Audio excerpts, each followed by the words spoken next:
মুসলমান ভাইরা রে আমার, আল্লাহ পাক রব্বুল আলামিন জানাই দেন, এ পৃথিবীর মানুষেরা, তোমার মাল দৌলত, তোমার সম্মান, ইজ্জত, ডিগ্রি, তোমার নামি দামি, তোমার ইন্ডাস্ট্রি, তোমার সবকিছু আমার কাছে গ্রহণযোগ্য না। আল্লাহ ডাক দিয়া বলে, হে মানুষ, আমি আল্লাহ যারে পছন্দ করি, আমি আল্লাহ যারে ভালোবাসি, তার দিলের কারণে আমি তারে ভালোবাসি, তার অন্তরের কারণে আমি আল্লাহ ভালোবাসি। যে ব্যক্তিটার বর্ণনা আমি আপনাদের কাছে বললাম, তার নাম হলেন লোকমান। জোরে বলেন, তার নাম কি? এটা নারায়ণগঞ্জের লোকমান না, ফতুল্লার লোকমান না, আল্লাহর পছন্দের মানুষ, আল্লাহর পছন্দের একজন লোকমান। জাতে হইল রাখাল, বংশ হলো হাবশী বংশ। এক মালিকের রাখালগিরি করে জমিদারের ছাগল বকরিগুলো নিয়ে সকালবেলা মাঠ থেকে বের হয়, সারাদিন বিচরণ করে, বিকাল বেলা এনে আবার মালিকের কাছে গনে গনে জমা দেয়। মালিক বুঝে বুঝে সবগুলো তার থেকে আদায় করে নেয়, আর মাস শেষে গেলে তারে কিছু মায়না দেয়। এ হলো তার কর্ম, এ হলো তার চাকরি। যাতে একজন রাখাল একদম কাউয়ার মতন কালো, কাকের মতন কালো, দুনিয়াতে কিচ্ছু নাই, বাড়ি নাই, ঘর নাই, বংশ নাই, মর্যাদা নাই, ইজ্জত নাই, লেখাপড়া নাই, ডিগ্রি নাই, সুনাম নাই, কিচ্ছু নাই। এই লোকমান হাকিম আল্লাহর দরবারে এমন দামি কেমনে হইল? সব কথাগুলো আল্লাহ পাক কোরআন কারীমের মধ্যে ঘোষণা করে দিয়েছে। আপনারাও যদি সূরা লোকমান পড়েন, তার জীবনী যদি আপনারা পড়েন, আপনাদেরও আশ্চর্য লাগবে। এমন ব্যক্তিটাকে আল্লাহ কেন এত দামি বানাইলো? তার নামে আল্লাহ কেন কোরআনের মধ্যে সূরা বানাইলো? লোকমান হাকিম সমাজের মানুষের কাছে কোনো দাম নাই। গরিব মানুষ, রাখাল ছাগল বকরি চড়ায়, ঘর থেকে সকাল বেলা বের হয়, বিকাল বেলা মালিকের কাছে এসে ছাগল বকরি গুলো জমা দেয়। এটা হলো তার ডিউটি। হাকিম লোকমান একদিন ঘর থেকে বের হয়া মাঠের ভিতরে ছাগল বকরি গুলো চড়ায়া আল্লাহর কাছে শুধু বলতেছেন, আল্লাহ তুমি আমারে গরিব বানাইছো। নিজের চেহারার দিকে নিজে তাকায় তাকায় শুধু আফসোস করতেছেন, আল্লাহ এই সমাজের ভিতরে আমি সবচেয়ে বড় গরিব মানুষ, আমি একজন কালো মানুষ, আমি বেডঙ্গা, আমি বেসাইজের মানুষ। যদি একটু কালো থাকে, নিজের চেহারাটা যখন আয়নায় এসে দেখতে পায়, নিজেরই কাছে খারাপ লাগে। কথা বলেন ঠিক কিনা? হাকিম লোকমান নিজের চেহারার দিকে তাকায় তাকায় শুধু বলতেছেন, আল্লাহ আমার এত বেডঙ্গা বানাইলা, আমার এত বেসাইজের বানাইলা, তাতে আমার কোনো দুঃখ নাই, তাতে আমার কোনো আফসোস নাই। আমার বানানেওয়ালা আমি না, আমার বানানেওয়ালা একমাত্র তুমি। কথা বলেন ঠিক কিনা? লোকমান হাকিম গরিব মানুষ, পাহাড়ের পাদদেশে ছাগল বকরিগুলো চড়াইয়া উঁচা একটা টিলার উপরে বসে বসে তাকায় তাকায় আল্লাহর কুদরত দেখে দেখে শুধু বলতেছেন, আল্লাহ এই আসমান তুমি বানাইলা, আসমান কত সুন্দর, তারকাগুলো কত সুন্দর, ঝর্ণা পাহাড় কত সুন্দর, গাছ গাছালিগুলো কত সুন্দর, সব কিছু আল্লাহ তুমি এত সুন্দর করে দুনিয়া বানাইলা। এই বানানেওয়ালা তো একমাত্র তুমি। তোমার কুদরতি হাত দিয়া দুনিয়াতে একটা সুন্দর করে বানাইয়া আমার মতন লোকমানকে এত বেসাইজের কালো করে তুমি বানাইলা। এর জন্য আমার কোনো আফসোস নাই। দুনিয়ার সৌন্দর্য তোমার যে হাত দিয়া বানাইছো, সেই হাত দিয়াই তো আল্লাহ তুমি আমার মতন কালো লোকমানকে বানাইছো। তাতে আমার কোনো অসুবিধা নাই। দুনিয়াটা ক্ষণস্থায়ী, দুনিয়াটাই স্থায়ী না। আমি তো দুনিয়াতে চিরজীবন থাকবো না, সেই জন্য তোমার প্রতি আমার কোনো আফসোস নাই, রাগ নাই। আয় আল্লাহ, দুনিয়াতে আমি 50, 60, 70, 80 বছর, 100 বছর, যে যতক্ষণ আমি বেঁচে থাকবো কোনো অসুবিধা নাই। তবে মালিক, দুনিয়াতে আমি গরিব হয় আর কালো হয়ে যা হয়, দুনিয়াতে আমার কোনো দুঃখ নাই, কোনো আফসোস নাই।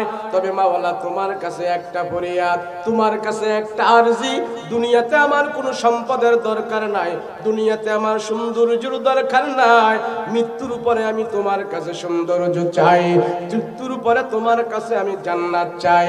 হাকিম লোকমান ছাগল বকরিগুলো চড়াইয়া টিলার উপরে বসে বসে আল্লাহর দরবারে ফরিয়াদ করে, আল্লাহ দুনিয়াতে কিছু পাই বা না পাই তোমার কাছে একটা আবদার, মরার পরে আমি গরিব থাকতে চাই না, মৃত্যুর পরে আমি গরিব থাকতে চাই না। দুনিয়াতেও যদি গরিব থাকি, আখেরাতেও যদি গরিব হই, দুনিয়াও হারাইলাম আখেরাতও হারাইলাম। দুনিয়া আমি হারাইতে চাই, আখেরাত আমি হারাবো না।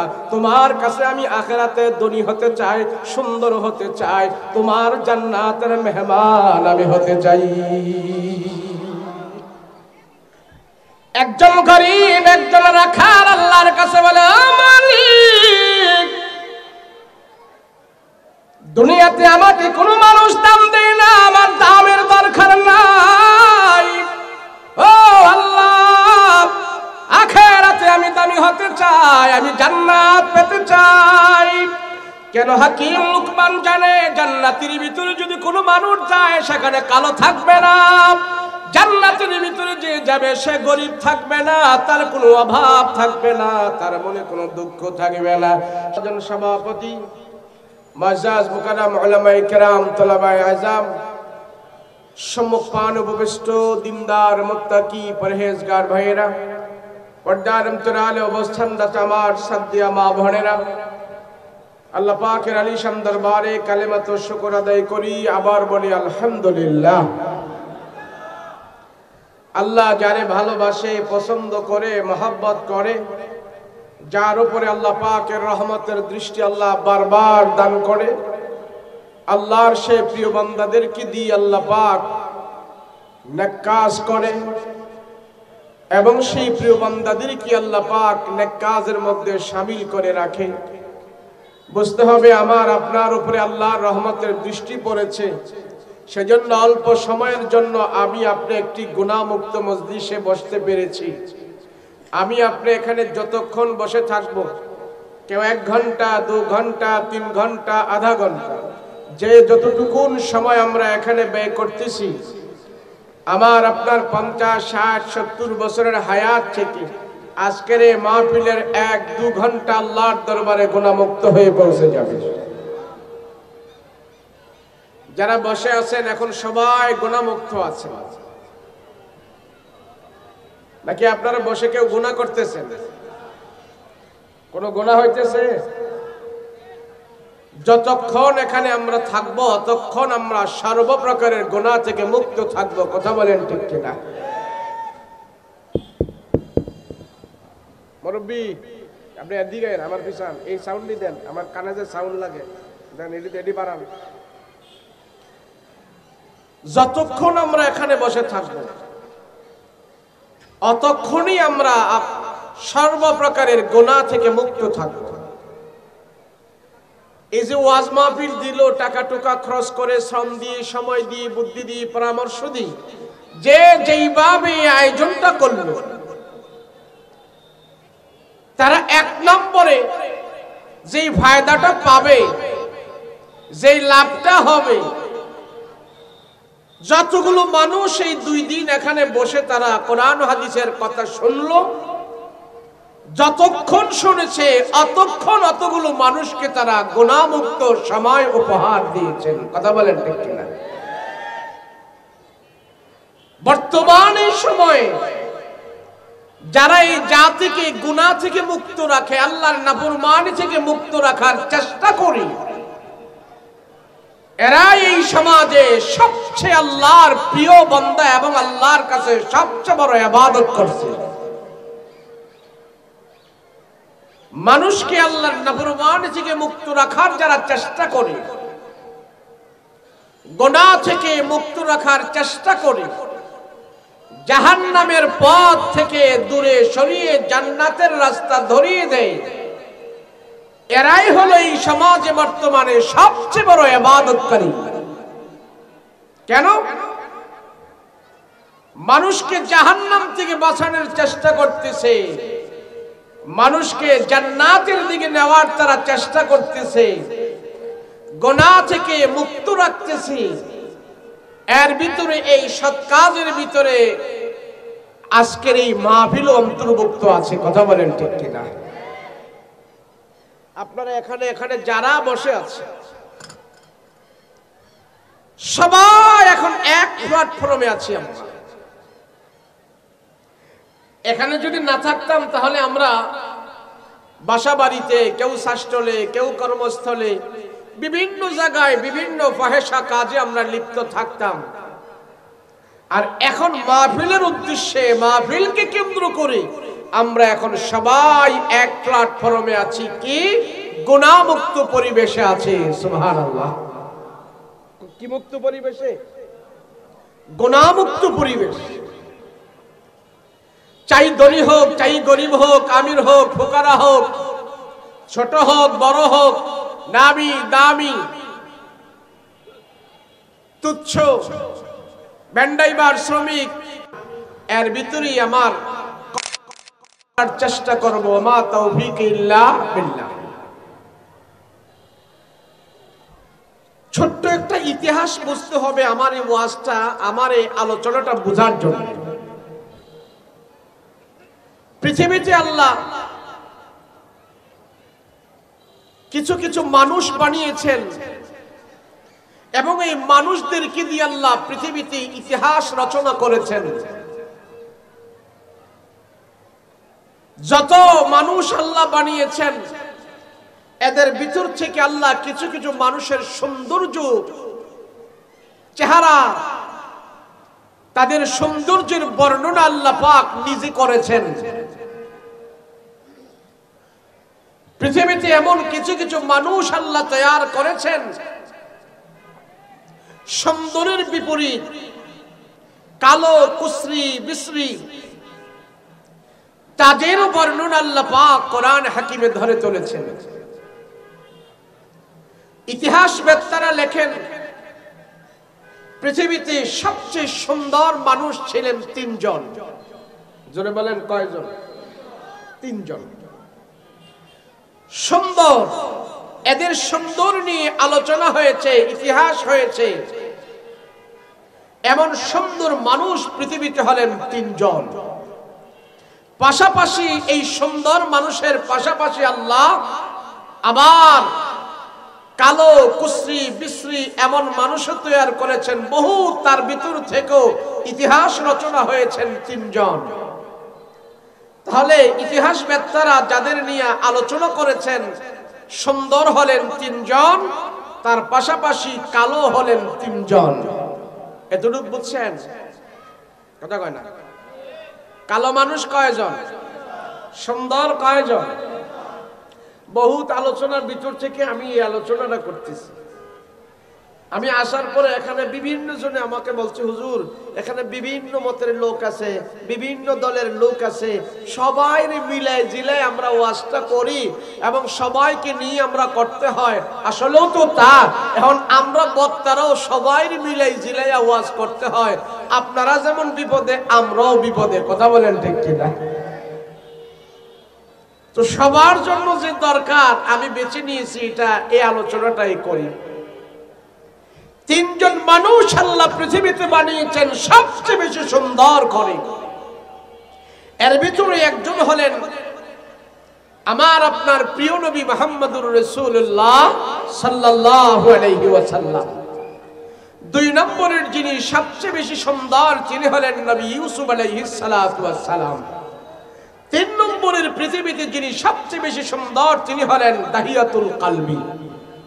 এই তিনটা মানুষের স্বরূপ, আকৃতি সুন্দর আল্লাহ সামাম দুনিয়ার মানুষের কাছে ধরে চলছেন। আমার আপনার নবীর সৌন্দর্যের বর্ণনা সারা রাত চলে যাবে। এত সুন্দর করে প্যারা নবীকে আল্লাহ দুনিয়াতে প্রেরণ করেছেন। সুবহানাল্লাহ। মাঝে মাঝে আমার রাসূলুল্লাহর সৌন্দর্যের পর্দা আল্লাহ খুলে দিতেন। রাসূলের চেহারা থেকে নূর চমকাইতে থাকতো। রাসূল যখন হাসি দিতেন মাঝে মাঝে রাসূলের দাঁত মোবারক থেকে, দাঁতের মাঝখান থেকে, দাঁতের মধ্যখান থেকে, দাঁতের ফাঁক থেকে নূর বিচ্ছুরিত হইতেন।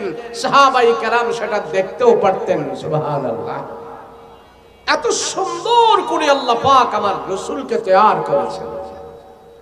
দ্বিতীয় যে সুন্দর ইউসুফ আলাইহিস সালাতু ওয়াস সালাম तमाम পৃথিবীর পুরা সৌন্দর্যের অর্ধেক সৌন্দর্য আল্লাহ ইউসুফ নবীকে দান করেছেন। জান্নাতের ভিতরে যত মানুষ থাকবে সমস্ত মানুষদেরকে আল্লাহ ইউসুফ নবীর সৌন্দর্য দিয়া 33 বছরের হায়াত দিয়া আল্লাহ জান্নাতীদেরকে জান্নাতের ভিতরে ঢোকায়া দিবেন। সুবহানাল্লাহ। আর 3 নম্বরের যিনি সুন্দর ছিলেন উনি হলেন দাহিয়াতুল কলবি। মক্কার জমিনে সে সবচেয়ে বড় খুনি ছিল, সন্ত্রাসী ছিল, মানুষ খুন করত, হত্যা করত, তার মেয়েকে পর্যন্ত খুন করে ফেলছে, জীবন্ত পুঁতে ফেলেছে। এই ব্যক্তিটা হলো দাহিয়া কলবি। চেহারাটা এত সুন্দর ছিল, এই সুন্দরের ভিতরেও তার দিলটা এত গান্দা ছিল, এত নাপাক ছিল, মানুষকে সে খুন করত, তার দেহ আত্মা কাঁপতো না। এই সুন্দর ব্যক্তিটারও আল্লাহ পাক এমন ভাবে কবুল করেছেন, ইসলাম গ্রহণ করার পরে দাহিয়া কলবি তো মানুষ খুন করবে দূরের কথা, একটা পিপিলিকা পর্যন্ত সে মারতে পারে নাই। কথা বলেন ঠিক কিনা? এমন সুন্দর দাহিয়াতুল কলবি। জিবরাইল আলাইহিস সালাতু ওয়াস সালাম মাঝে মাঝে আমার রাসূলের কাছে যখন আসতেন ওহী নিয়ে, কোরআনের আয়াত নিয়ে, তো জিবরাইল আলাইহিস সালাতু ওয়াস সালামকে আল্লাহ পাক দাহিয়া কলবির শক্ল আকৃতি স্বরূপ ধারণ করে মাঝে মাঝে আমার রাসূলুল্লাহর কাছে আল্লাহ পাক প্রেরণ করেছেন। এই মানুষটা এত সুন্দর ছিল, জিবরাইলকে তার স্বরূপ ধারণ করে রাসূলের কাছে আল্লাহ প্রেরণ করতেন। কতই না তার সৌন্দর্য ইসলাম গ্রহণ করার পরে আল্লাহর কাছে মকবুল হয়ে গিয়েছেন। এত সুন্দরের কথা বললাম। পৃথিবীতে পাশাপাশি 3 জন মানুষ ইতিহাসবেত্তারা লিখেছেন একদম কালো, কুশ্রী, বিশ্রী ছিল, কালো। এর ভিতরে 1 নম্বরের কালো যিনি ছিলেন তিনি হলেন লোকমান হাকিম, যার নামে আমি আজকে কোরআন থেকে আয়াত তেলাওয়াত করেছি। দ্বিতীয়ত যিনি সবচেয়ে বেশি কালো, কুশ্রী, বিশ্রী ছিলেন উনি হলেন বেলাল হাবশী রাদিয়াল্লাহু আনহু। তৃতীয়ত যিনি পৃথিবীতে সবচেয়ে বেশি কুশ্রী, বিশ্রী, কালো ছিলেন ওমর ফারুক রাদিয়াল্লাহু আনহুর একটা গোলাম ছিল, নাম ছিল তার উম্মে মাহাজা। হাদিসে তার কালোর বর্ণনাও ধরে তোলা হয়েছে। এই 3টে ব্যক্তি পৃথিবীতে কালো, কুশ্রী, বিশ্রী, দেখায় ভালো না, জবান ভালো না, চেহারা ছবি ভালো না, সুরত ভালো না, বংশ, মর্যাদা, মান, ইজ্জত সমাজে কিছুই ছিল না। কিন্তু দুনিয়াতে তাদের কিছুই থাক আর না থাক, আল্লাহর কাছে তারা এমন প্রিয় ছিলেন, তাদের কথা আল্লাহ কোরআনে হাকিমের ভিতরে ঘোষণা করে দিয়েছেন। 3 জন মানুষ পৃথিবীতে সবচেয়ে বেশি সুন্দর। নবীজির সুন্দরের বর্ণনা কি দিব? সুন্দরের ওয়াজ করা যাবে না আজকে ওয়াজ হবে আমাদের কালো মানুষের। সুন্দরের ইতিহাস আমরা যদি জানতে চাই, শুনতে চাই, সারা রাত চলে যাবে আমার রাসূলুল্লাহর সৌন্দর্যের বর্ণনা করলেই। এই সৌন্দর্য নিয়ে আরেকদিন ওয়াজ হবে, আজকে হবে কালো মানুষের। কোন মানুষের কথা বলেন না? কোন মানুষের? আওয়াজ করে কথা কইতে হবে। 5 মিনিট ওয়াজ করলো আপনারা আওয়াজ দিবেন, আধা ঘন্টা ওয়াজ করলো যা জিজ্ঞেস করবো আওয়াজ দিবেন। দুনিয়াতে যারা কালো আছে, বেডঙ্গা, বেসাইজের আছে, সমাজে সবচেয়ে তারা বর্তমানে অবহেলিত। পুরুষ মানুষ কালো হলে চলা যায়, মহিলা মানুষ যদি কালো হয় তার দুর্দশা, দুঃখ, আফসোস মরার আগে আর মজে না। কথা বলতে কিনা? কিন্তু আল্লাহ বলে কালো হও, ধনী হও, গরিব হও, ফকির হও, আমির হও, শ্রমিক হও, মালিক হও, তুমি যা কিছু হও, আমার আল্লাহর কাছে মকবুল হওয়ার জন্য তোমার চেহারা, সুরত, শক্ল এটা গ্রহণযোগ্য নয়। আর চেহারা, সুরত এটা যদি গ্রহণযোগ্য আল্লাহর কাছে হতো তাহলে বেলালের মতন একজন ব্যক্তি এত সম্মানের আসরে আসীনিত হতে পারতেন না। কথা বলেন ঠিক কিনা?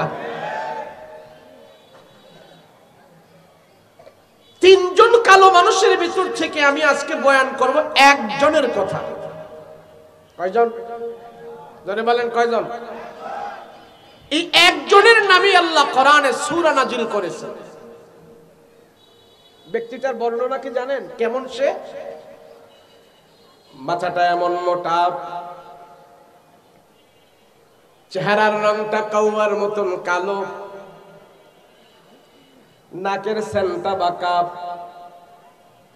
ঠোঁটগুলো বড় বড়, পায়ের পাতাগুলো ফাটা ফাটা, মানুষটা খাটো, পেটটা এমন মোটা, বংশ হলো হাবশী বংশ, জাত বংশের তেমন নাম নাই দাম নাই, তেমন কোন জমিদারও ছিল না, শিক্ষিতও ছিল না, নাম বংশও ছিল না, দুনিয়াতে তার ভিটামাটিও তেমন ছিল না,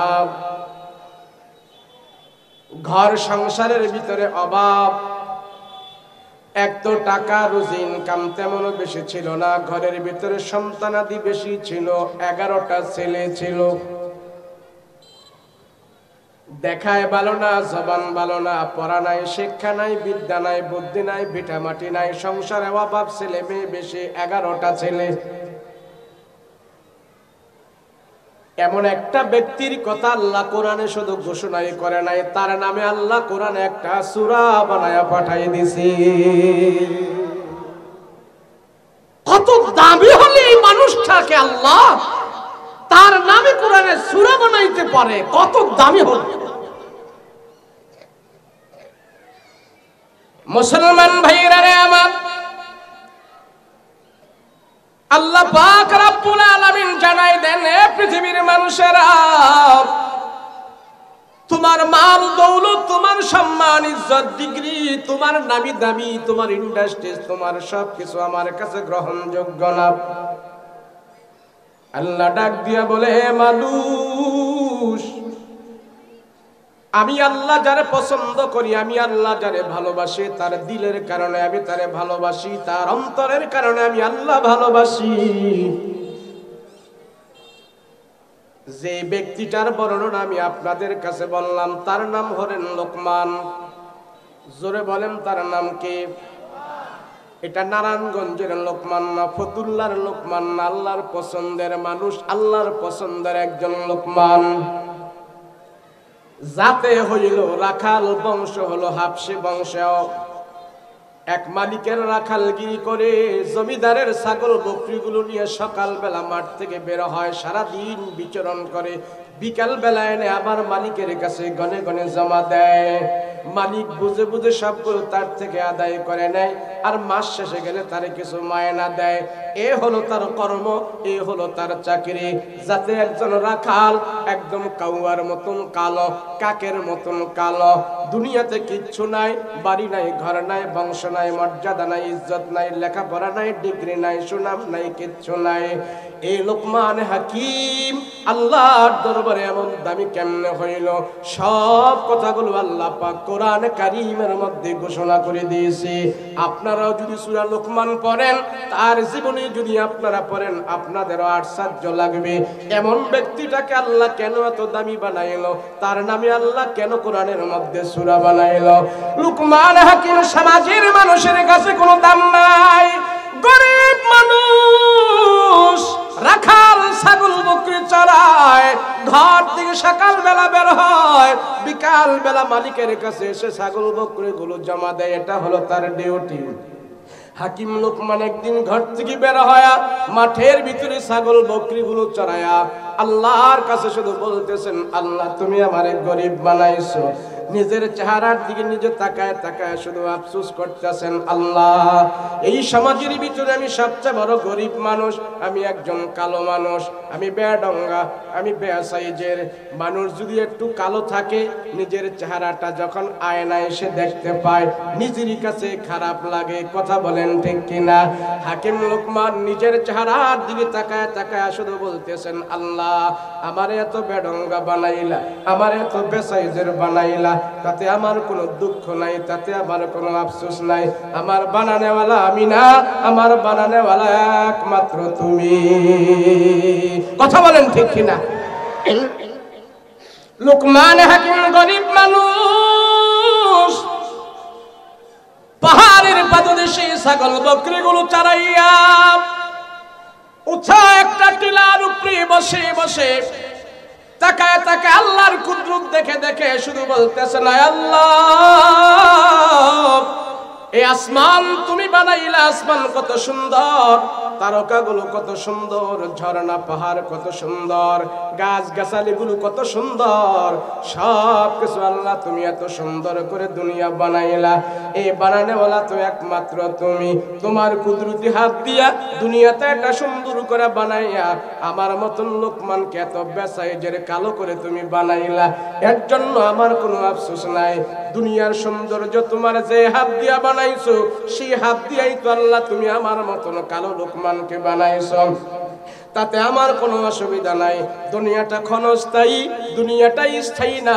আমি তো দুনিয়াতে চিরজীবন থাকবো না, সেই জন্য তোমার প্রতি আমার কোনো আফসোস নাই, রাগ নাই। আয় আল্লাহ, দুনিয়াতে আমি 50, 60, 70, 80 বছর, 100 বছর, যে জন যতক্ষণ আমি বেঁচে থাকবো কোনো অসুবিধা নাই। তবে মালিক, দুনিয়াতে আমি গরিব হয় আর কালো হয় যা হয়, দুনিয়াতে আমার কোনো দুঃখ নাই, কোনো আফসোস নাই। তবে মাওলা, তোমার কাছে একটা ফরিয়াদ, তোমার কাছে একটা আরজি। দুনিয়াতে আমার কোনো সম্পদের দরকার নাই, দুনিয়াতে আমার সৌন্দর্যের দরকার নাই। মৃত্যুর পরে আমি তোমার কাছে সৌন্দর্য চাই, মৃত্যুর পরে তোমার কাছে আমি জান্নাত চাই। হাকিম লুকমান ছাগল বকরিগুলো চড়াইয়া টিলার উপরে বসে বসে আল্লাহর দরবারে ফরিয়াদ করে, আল্লাহ দুনিয়াতে কিছু পাই বা না পাই, তোমার কাছে একটা আবদার, মরার পরে আমি গরিব থাকতে চাই না, মৃত্যুর পরে আমি গরিব থাকতে চাই না। দুনিয়াতেও যদি গরিব থাকি, আখেরাতেও যদি গরিব হই, দুনিয়াও হারাইলাম, আখেরাতও হারাইলাম। দুনিয়া আমি হারাইতে চাই, আখেরাত আমি হারাবো না। তোমার কাছে আমি আখেরাতে ধনী হতে চাই, সুন্দর হতে চাই, তোমার জান্নাতের মেহমান আমি হতে চাই। একজন গরিব, একজন রাখাল আল্লাহর কাছে বলে, মালিক দুনিয়াতে আমাকে কোনো মানুষ দাম দেয় না, আমার দামের দরকার নাই। ও আল্লাহ, আখিরাতে আমি দামি হতে চাই, আমি জান্নাত পেতে চাই। কেন? হাকিম লুকমান জানে জান্নাতের ভিতরে যদি কোনো মানুষ যায় সেখানে কালো থাকবে না, জান্নাতের ভিতরে যে যাবে সে গরিব থাকবে না, তার কোনো অভাব থাকবে না, তার মনে কোনো দুঃখ থাকবে না। সেই জন্য লুকমান হাকিম বলে, আল্লাহ আমি জান্নাতের ভিতরে যেতে চাই, জান্নাতের মেহমান হতে চাই। এখন শুধু জল্পনার কল্পনা, মালিক রে তুমি আমারে জান্নাত দিবা, জান্নাতের মেহমান তুমি আমারে বানাইবা। মালিক তোমার কাছে জান্নাত চাই, মালিক তোমার কাছে জান্নাত চাই।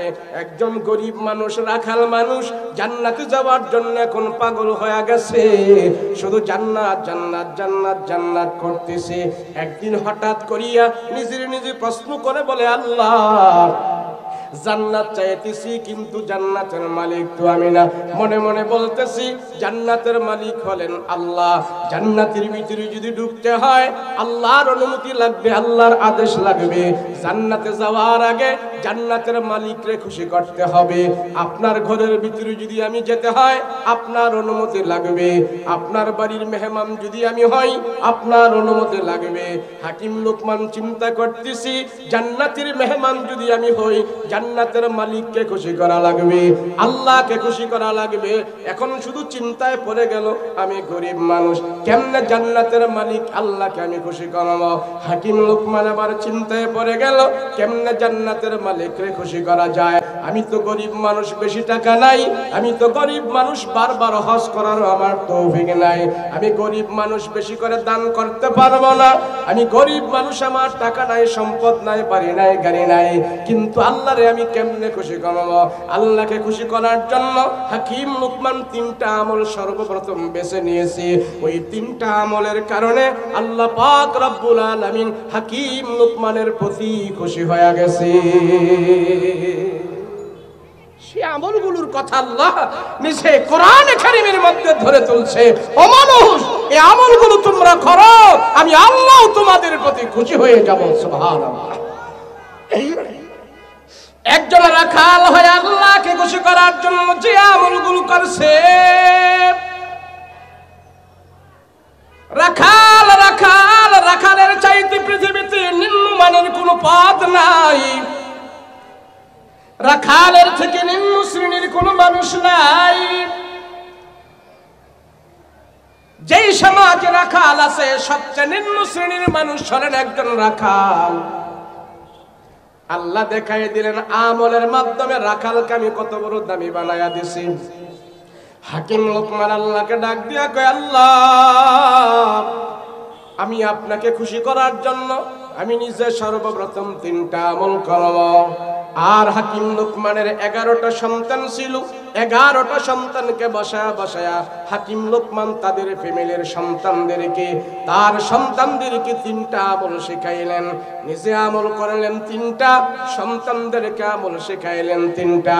এই 6টা আমল যখন রাখালের ঘরের ভিতরে চললো, আল্লাহ পাক রব্বুল আলামিন ডাক দিয়া বলতেছে, হে রাখাল, তোমার সন্তানদের আমলের কারণে আর তোমার আমলের কারণে আমি আল্লাহ তোমারে রাখাল রাখতে চাই না। রাখাল থেকে টান দিয়ে আমি আল্লাহ তাআলা তোমারে আমার পছন্দের মানুষ, এমন দামি মানুষ আমি আল্লাহ তোমারে বানাইতে চাই। কোন কালো মানুষকে আমি আল্লাহ নবী দুনিয়াতে বানাই নাই। যে নবী দুনিয়াতে হইছে তাদের বংশ মর্যাদা ইজ্জত সম্মান ছিল, নামি দামি বংশের ছিল, কিন্তু তোমার মতন একজন কালো মানুষকে আমি আল্লাহ তাআলা নবুয়তি দান করে দিতে চাই। লোকমান একজন কালো রাখাল মানুষ, কিন্তু আমলের কারণে আল্লাহ তারে এত দামি বানাইতে চায়। আর আমরা আমল করতে রাজি না, ওয়াজ শুনতে রাজি, আমল করতে রাজি না, পয়সা কামাইতে রাজি, আমল করতে রাজি না। অথচ আল্লাহ বলে আমল করে একজন রাখাল আমাকে এত খুশি করেছে, আমি সেই রাখালের নামে কোরআনে হাকিমে 114টা সূরার ভিতর থেকে তার নামে একটা সূরা আমি আল্লাহ বানায় পাঠাই দিয়েছি। আমলে নাই, ফজরের নামাজে নাই, সালাম কালামে নাই, রাসূলের সুন্নতে নাই, আদর্শে নাই, তাসবিহ তাহলিলে নাই, আসি খালি বদনাম, গপ্প গজারি, ফাও, শাস্ত্রলে বসে বসে শুধু জীবন। এখন তো শাস্ত্রগুলো পাড়া মহল্লায় যত শাস্ত্র আছে, মাঝে মাঝে শাস্ত্রলে গেলে দেখা যায় হায় রে, গরিবের পুরা সংসদ ভবন হয়ে গেছে প্রত্যেকটা শাস্ত্র। কথা কোন ঠিক কিনা? শাস্ত্রলে গেলে দেখা যায় এমন কিছু মানুষ সেখানে আছে, কিছু কিছু মানুষ আছে নিজে বুঝে কম, পরেরে বুঝাই বেশি। আছে না? না না, মারাত্মক বিপদে সমস্ত মানুষ, নিজে বুঝে কম, পরের বুঝাই বেশি। যাই হোক, হাকিম লোকমান আমল করলো কি, আল্লাহ আমি গরিব মানুষ, এত টাকা নাই, বিদ্যা নাই, বুদ্ধি নাই, বাড়ি নাই, ঘর নাই, সংসার আছে অভাব, 11টা ছেলে। আল্লাহ আমি দুনিয়াতে গরিব, দুনিয়াতে যদি গরিব থাকি, আখেরাতেও যদি গরিব থাকি, তাহলে হইল কি?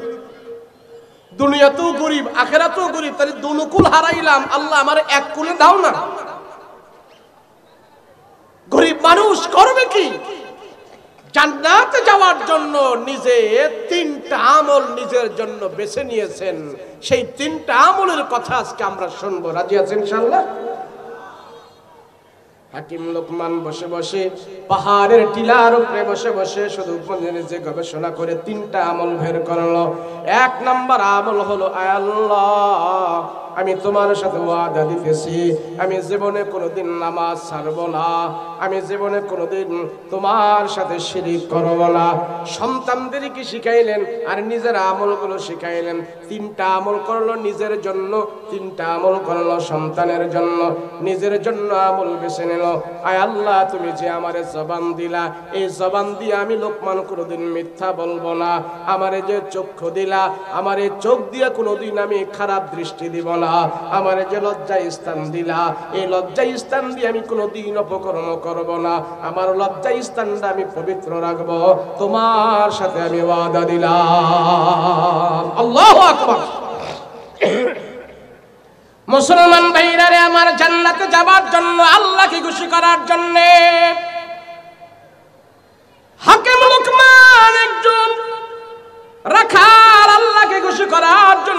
তিনটা আমল বেছে নিয়েছে। এক নম্বরের আমল হইল, আল্লাহ আমি গরিব মানুষ, তোমারে খুশি করার জন্য আমি এক নম্বরে ওয়াদা করতেছি তোমার সাথে, আমারে যে চোখ দিলা, চোখ দিয়ে আমি গুনাহ করব না। আমারে যে জবান দিলা, সেই জবান দিয়া গুনাহ করব না।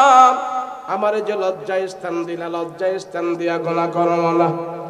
তিনটা অঙ্গ প্রত্যঙ্গ নিজের সাথে আছে, আর তিনটা অঙ্গ প্রত্যঙ্গ গুনাহ থেকে হেফাজত করার জন্য আল্লাহর কাছে রাখাল আরজ করেছে।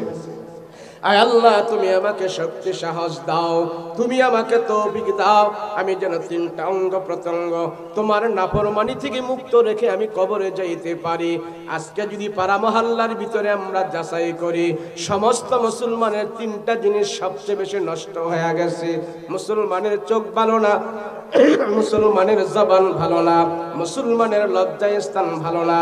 এই সমাজের যত নামি দামি মুসলমানেরা আছে, সবারই তিনটা জিনিস সবচেয়ে বেশি নষ্ট। কথা কোন ঠিক কিনা? মুসলমানের সবচেয়ে তিনটা জিনিস সবচেয়ে বেশি নষ্ট। হাজি গাজি নামাজি ভালো খারাপ যা আছে সমাজে, এই তিন জিনিস চেক করেন আপনি। আপনার নিজের এই তিনটা অঙ্গ প্রত্যঙ্গ আপনি চেক করেন, দেখেন ভালো আছে না খারাপ আছে। যদি চেক করে দেখেন আমার চোখ ভালো না, আপনি নিজের চেক নিজে করেন যে আমার জবান ভালো না, আমার লজ্জা স্থান ভালো না, আমি জিনাকারী, আমি জিনাখোর। আপনি নিজের আমল নিজে কইরা তিনটা অঙ্গ প্রত্যঙ্গ যদি পবিত্র করতে পারে, রাসূল বলে আমি তারে জান্নাতে নেওয়ার গ্যারান্টি দিয়ে দিয়েছি। নবীজি কইছে আমার উম্মতের ভিতরে তিনটা জিনিস যার পবিত্র থাকবে, আমি রাসূল তারে জান্নাতে নিয়ে যাব। সুবহানাল্লাহ। আর এই তিনটা জিনিস সবচেয়ে বেশি আমাদের নষ্ট হয়ে গেছে। পাড়া মহল্লায় জিনা জিনা জিনা, ব্যভিচার, সাইলাব, জিনা করাটা একবারে খেলনার মতো হয়ে গেছে। অহরহর নারী পুরুষ সবাই জিনা করছে। সমাজে বিয়ে করা কঠিন হয়ে গেছে, জিনা করা সহজ হয়ে গেছে। কথা বলেন ঠিক কিনা? যেই সমাজে জিনা হয় বেশি, যেই নারী, যেই যুবক, যেই যুবতী জিনা করে তাদের যৌন ক্ষুধা নিবারণ করে, আল্লাহর রহমত তাদের কপাল থেকে উঠে যায়। একের পর এক আল্লাহ আযাব আর গজব দেওয়ার জন্য অপেক্ষায় থাকে। সমাজে জিনার ছাইলাম, নারী পুরুষ 60 বছরের বুড়ায় এখন খালি জিনা করতে চায়। 10 বছরের ছেলে তো করে, 60 বছরের বুড়ায়ও জিনা করে। যেই জমিনে জিনা হয় সেই জমিন থেকে রহমত উঠে যায়, বরকত উঠে যায়। আপনি কি মনে করছেন আলু 80 টাকা কেজি এমনি হয়েছে? আলুর দর 80 টাকা কেজি এমনি না তো, আমার পাপের কারণে, আমার জিনার কারণে, আমার গুনার কারণে হয়েছে। সর্বপ্রকারের মানুষ আল্লাহর নাফরমানিতে নিমজ্জিত।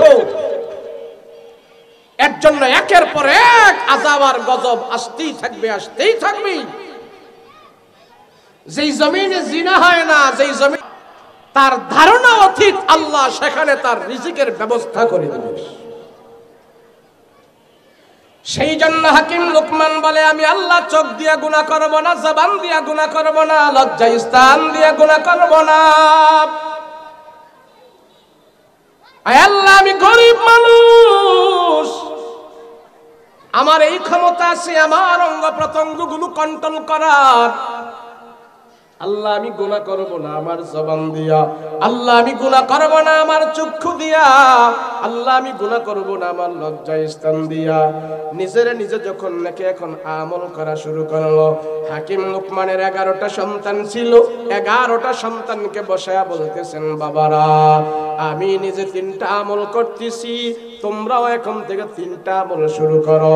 1 নম্বরে সন্তানদেরকে বললো, সন্তানেরা শোনো, আমি বাবা যদিও রাখাল, তোমরা কিন্তু আমার সন্তান। আমার বাবার পক্ষ থেকে তোমাদের উপরে 1 নাম্বার আদেশ, তোমরা জীবনে কোনোদিন নামাজ ছাড়তে পারবা না, তোমাদের নামাজ ছাড়তে পারবা না। 2 নম্বরে আল্লাহর সাথে শিরিক করবা না। 3 নম্বরে পিতামাতার সাথে কোনোদিন বেয়াদবি করবা না। আল্লাহু আকবার।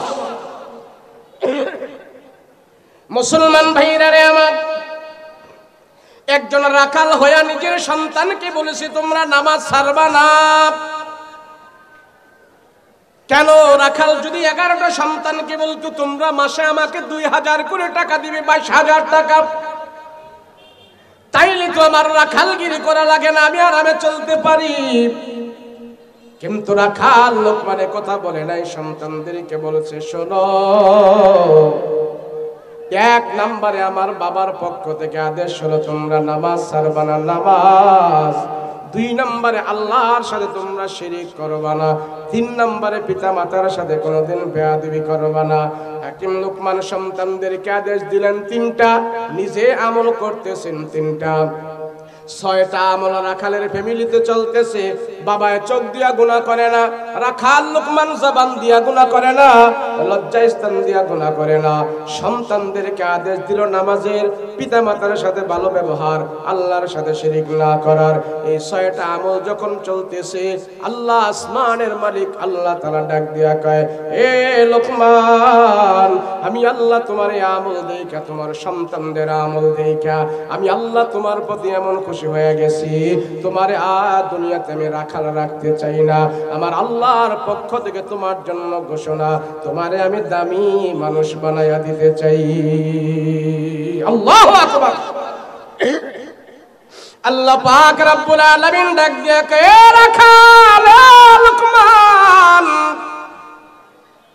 তুমি যে আমলগুলো নিজে করতেছো আর সন্তানদেরকে করাইতেছো, এই আমলগুলো আমার আল্লাহর কাছে এত দামি, এত দামি। আমি আল্লাহ আখির জামানার নবীর উপরে যে কোরআন নাজিল করব, আমার ভাষায় আমি এগুলি সেই কোরআনের ভিতরে লিপিবদ্ধ করে দিব। এ রাখাল, এ লোকমান, তুমি একজন গরিব মানুষ, তুমি তোমার থেকে এই সমাজে আর কেউ গরিব নাই। তুমি গরিব হওয়ার কারণে, তোমার আমলের কারণে আমি আল্লাহ তোমারে এত ভালোবাসি, এত পছন্দ করেছি। আমি আর তোমারে রাখাল রাখবো না, তোমারে আর রাখালের খাতায় রাখবো না। আমি আল্লাহ তোমারে দামি বানাইতে চাই, এমন দামি, এমন দামি। দুনিয়ার ভিতরে আমার বান্দাদের ভিতরে, আমার মাখলুকাতের ভিতরে যারা সবচেয়ে বেশি দামি, তারা হইল নবী, তারা হইল রাসূল। আমি আল্লাহ তোমারে রাখাল থেকে টান দিয়া আমি আল্লাহ তোমারে নবুয়তি দান করে দিতে চাই। আল্লাহু আকবার। আল্লাহ ডাক দিয়া কয়, লোকমান শুনো, তোমার আমলের কারণে, তোমার গুণের কারণে আমি আল্লাহ তোমার এত ভালোবাসছি। জানো, জানো কেমন পছন্দ করেছি। এই পৃথিবীতে আমি আল্লাহ যত নবী বানিয়েছি, কোন নবীর চেহারা কালো ছিল না। এই পৃথিবীতে আমি আল্লাহ যত নবী বানিয়েছি, কোন নবীর বংশমর্যাদা তোমার মতো নিচু ছিল না। কোন নবীর চেহারা বেডঙ্গা ছিল না, কোন নবীর কণ্ঠ এমন ছিল না। তুমি যেমন গরিব শ্রেণীর মানুষ, তুমি যেমন সমাজে একবারে হতদরিদ্র, এমন কোন মানুষকে আমি আল্লাহ নবী বানাই নাই। যত নবী বানিয়েছি তাদের কণ্ঠ ভালো ছিল, তাদের চেহারা ভালো ছিল, তাদের বংশমর্যাদা অনেক দামি ছিল। কিন্তু লোকমান, তোমার আমলের কারণে, তোমার গুণের কারণে আমি আল্লাহ সিদ্ধান্ত নিলাম, তোমার মতন একটা কালো মানুষকে আমি আল্লাহ নবুয়তি দান করে দিতে চাই। আমি তোর নবী বানাইতে চাই। লোকমান হাকিম বলে, আল্লাহ পৃথিবীতে কোন কালো মানুষের যদি নবী না বানান, আমারও বানায় না, দরকার নাই। আমারে নবুয়তি দিয়ে নবুয়তির দরজায় বেইজ্জতি করার দরকার নাই। আল্লাহ আপনি আমারে নবুয়তি দিয়েন না, দিয়েন না, লাগবে না, লাগবে না, নবুয়তি দিয়েন না। আল্লাহ ডাক দিয়া কে, লোকমান, নবুয়তি যদি তুমি না নিতে চাও, আরেকটা দরজা তোমার জন্য খোলা আছে, সেটা তুমি নিতে পারো। বলে আল্লাহ সেটা কি? আল্লাহ ডাক দিয়া কয় লোকমান, নবুয়ত যদি না নাও, আমার গায়বী খাজানা থেকে তুমি আসমানি ইলম নাও, আসমানি ইলম নাও। লোকমান জিজ্ঞেস করে, আল্লাহ আসমানি ইলম নিলে লাভ হবে কি? আল্লাহ ডাক দিয়া কয়, আসমানি ইলম আমার গায়বী ইলম যদি তোমার সিনার ভিতরে ঢুকে যায়, সেই ইলম দিয়া দুনিয়াতে তুমি আমার আল্লাহকে চিনতে পারবা, আর মৃত্যুর পরে জান্নাতের ভিতরে যায় জান্নাতের নেয়ামতগুলো খুঁজে খুঁজে বের করতে পারবা। ইলম নেই। মুসলমান ভাইরা রে আমার, গরিব লোকমান যখন শুনলো ইলম নিলে আল্লাহকে চেনা যায়, জান্নাতের ভিতরে নেয়ামত খুঁজে খুঁজে বের করা যায়, এবার লোকমান হাকিম ডাক দিয়ে কয়, মালিক নবুয়তি আমার দরকার নাই, দরকার নাই, দেন আমার আসমানি ইলম দেন। আমি 4টা তাফসীরের ভিতরে পড়েছি, সূরা লুকমানের 4টা তাফসীরের ভিতরে পড়েছি, 4 তাফসীরওয়ালায় একই তাফসীর করছে। আল্লাহ পাক লোকমান হাকিমের প্রতি খুশি হইয়া 10,000 কিতাবের জ্ঞান আল্লাহ তাআলা হাকিম লোকমানের সিনার মধ্যে দিয়া দিছি। সুবহানাল্লাহ।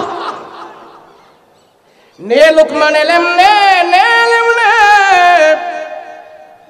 হাকিম লোকমানকে আল্লাহ পাক রাখাল থেকে টান দিয়া এত ইলম দিলেন, 10,000 কিতাবের জ্ঞান আল্লাহ দিয়ে বলতেছে, রাখাল এখন থেকে তোমার নাম শুধু লোকমান নয়, আমি আল্লাহ তোমার নামের আগে পেছনে লাগাই দিলাম হাকিম। হাকিম হাকিম হাকিম মানে হিকমতওয়ালা, ইলমওয়ালা, জ্ঞানওয়ালা। তোমার জ্ঞান গর্ব কথা শোনার জন্য সারা দুনিয়ার মানুষ পাগল হয়ে থাকবে। আর এই ইলম দিয়া আমি আল্লাহ তোমাকে ক্ষান্ত করি নাই, আমি আল্লাহ তোমার এত ভালোবাসি গুনাহ থেকে মুক্ত থাকার জন্য, আমার নাফরমানি থেকে তোমার অঙ্গ প্রত্যঙ্গগুলোকে মুক্ত রাখার জন্য আমি আল্লাহ তোমার এত পছন্দ করেছি, তোমারে আমি আল্লাহ এত ভালোবাসছি।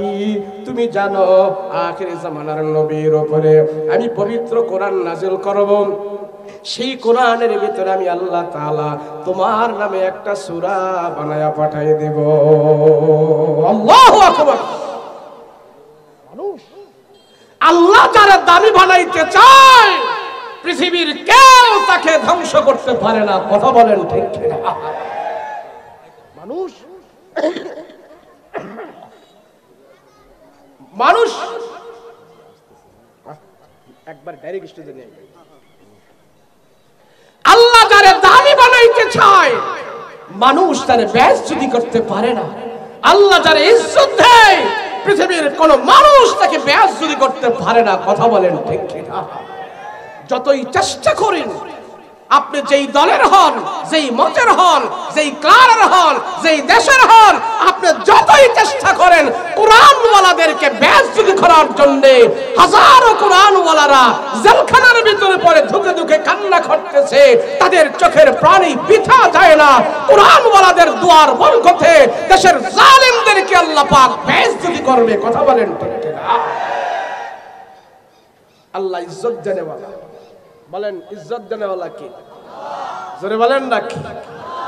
আমি আপনার শরীরের গরমে, আমি আপনার পয়সার গরমে, আমি আপনার ক্ষমতার দাপটে, আমি আপনার শান শৌকত ইজ্জতের বড়াই নেই, আমি যদি কোরআনওয়ালাদেরকে, আমি যদি আলেম ওলামাদেরকে, আমি যদি আল্লাহর সৈনিকদের উপরে হাত উঠাই, আল্লাহ বলে আমার যুদ্ধ তোমার উপরে চলবে। কথা বলেন ঠিক কিনা?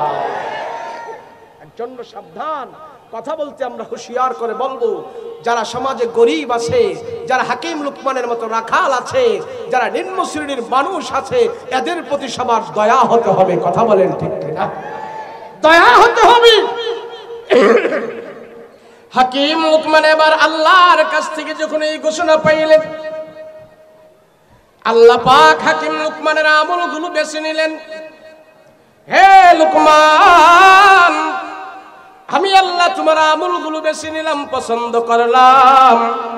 তুমি বলছো চোখ দিয়া গুনাহ করবা না, জবান দিয়া গুনাহ করবা না, লজ্জা স্থান দিয়া গুনাহ করবা না। এই অঙ্গীকার করে যখন নাকি আমলগুলো করা শুরু করছি, আল্লাহর কাছে সে রাখাল থেকে নবী পর্যন্ত হওয়ার অফার পাইল।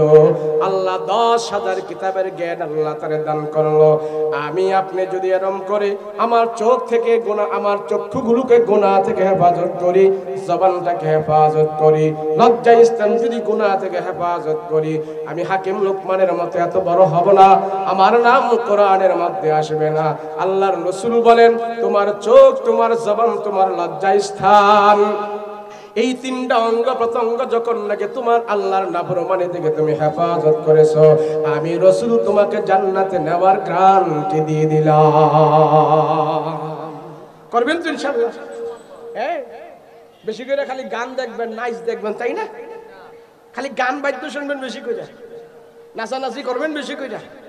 আজকে এই এক্সোটেক্স গার্মেন্টসের শ্রমিকরা এখানে মাহফিল না দিয়া এরা যদি শিল্পে ইন্না নাচানাচি করাইতো, মহিলা ইন্না ঢেলাঢুলি করাই গেলে গান বাদ্য করাইতো, আপনারা মজা মাইরা শুনতেন, আর কত আনন্দ ভোগ করতেন, খুব সুয়াব হইতো, তাই না?